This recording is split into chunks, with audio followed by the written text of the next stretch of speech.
In my experience as a final mixer sound designer, in the context of commercials, advertisements, you have gotta wear some hats. I've broken it down to 3. The first hat, I call this one the hat of the technician, the sound engineer. This is the first level the clients walk into your space. You have to know what's routed where the preamp is, how to switch the mic on, how to get signal from in the booth to the control room, where the talkback is, because you are the person in charge of communication between what's happening in the control room, where the clients are, and in the booth where the voiceover is. Make sure that everybody can hear each other. As the engineer, you have to make sure that you yourself are comfortable in what you're doing. You have control of the session. A lot of the time, they're gonna ask, okay, I want it to sound like I'm speaking to somebody over the phone. Please put a phone filter on it. Or I just want the music to play after I say this line. How are you gonna cue that? All of these things are in the technical aspects of things. This is the first hat, that of the sound engineer. This is the next level, the sound designer. So you've got the technical unlock. This is where you showcase your artistry, right? For example, when you see something on screen collapse, kind of like creating a cake with layers, right? What's the base layer? Is there a thump, and then is there a crackle in between, and then is there a whimsical whoosh on top? How does that all come together to create a solid idea, a clean idea? You want this impact to be especially powerful, but then now there's so much going on. What do you pull away? What frequencies do you tweak? What do you exaggerate?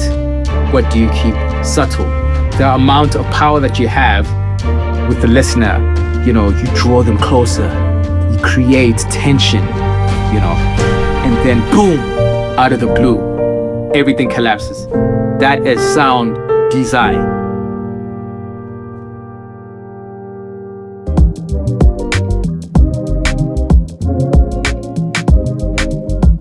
This is the next level. In my opinion, the most important hat. We're in final mixing for commercials in particular, in a client session.